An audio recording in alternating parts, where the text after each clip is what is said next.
Monsieur Dupertuis. Oui, simplement une interrogation. On a été accueillis tout à l'heure par un certain nombre d'ATSEM et d'autres personnels de la ville.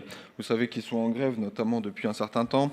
Les ATSEM pour qu'on revoie notamment la question des suggestions qu'elles ont déjà négociées, mais qu'elles souhaiteraient voir de nouveau augmenter dans le cadre de leur temps de travail. Dans le cadre des négociations que vous avez eues avec elles et M. Bouvier, il leur a été répondu que puisque les 1607 heures avaient été négociées, il n'était pas question de revenir sur un accord. Or, aujourd'hui, vous revenez bien sur un accord puisque vous êtes en train de dire que pour une catégorie, on peut déroger à la règle des 1607 heures telle qu'elle avait été définie avec les organisations syndicales. Donc, on comprend à partir de là la frustration et en tout cas parfois l'incompréhension qui peut naître entre votre administration et vous-même et les ATSEM qui ne comprennent pas bien pourquoi, pour certains, les suggestions sont possibles après la négociation des 1607 heures et pour elles, elles ne le seraient pas. Alors déjà, c'est circonstanciel. Deux, je pense qu'il est important de le signifier. Je pense que sur la question de la grève des ATSEM, dont je rappelle, c'est un métier très difficile, avec de l'usure professionnelle et avec une fatigabilité importante, qu'on soit très clair là-dessus.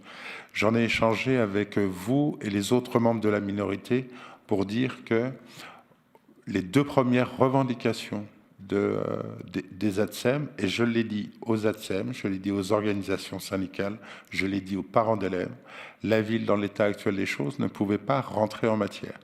Nous avons proposé une plateforme de discussion, de négociation. Nous avons avancé sur différents sujets. Je pourrais tenir la plateforme à disposition si vous le souhaitez. Et les négociations ont été rompues au moment de la signature. Nous n'avons pas eu de nouvelles à part ce soir. Toutefois, la question n'est pas résolue et il faut entendre ce qui a été dit et entendre aussi ce qui a été fait. Il est important, comme vous l'avez dit, de dire que les suggestions, la demande des ATSEM, on va parler en toute transparence, la demande des ATSEM est de passer à une suggestion de 1527 heures.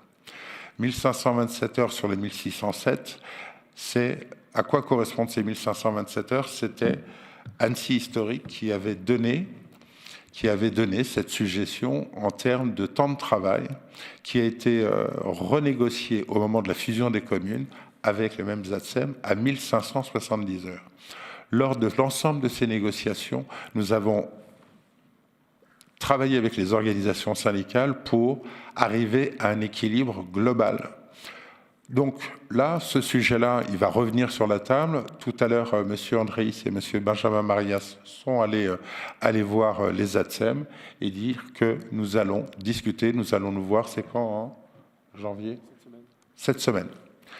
Ça va aller se voir cette semaine. Deuxième revendication des ATSEM, il faut en parler en toute transparence, de toute façon ça a été public, c'était avoir une ATSEM par classe.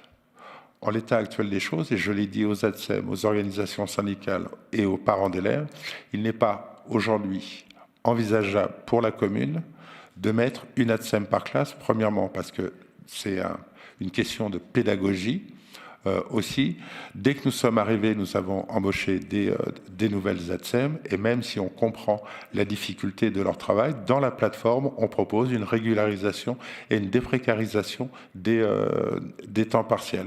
Tout ce travail a été lancé. Dès la semaine prochaine et en janvier, les élus vont aller dans les écoles pour voir comment on peut améliorer les conditions de travail. Je vous dis tout ça parce que je ne voudrais pas qu'il soit entendu qu'on n'écoute pas les contraintes, mais à certains endroits, la ville ne peut pas. Je vous dis très clairement, et c'est exactement ce que j'ai dit aux parents d'élèves et aux ATSEM, une ATSEM par classe, en dehors du fait pédagogique, ça coûterait 1 million d'euros à la ville. Et aujourd'hui, suite aux deux revalorisations salariales qu'il y a eu cette année, dont celle qui a été lancée par l'État et qui était nécessaire parce qu'il y a un pouvoir d'achat qui est assez difficile sur Annecy avec l'élévation du coût de la vie. Donc, voilà, on va rediscuter avec elle, mais là, c'est circonstanciel, c'est pas structurel.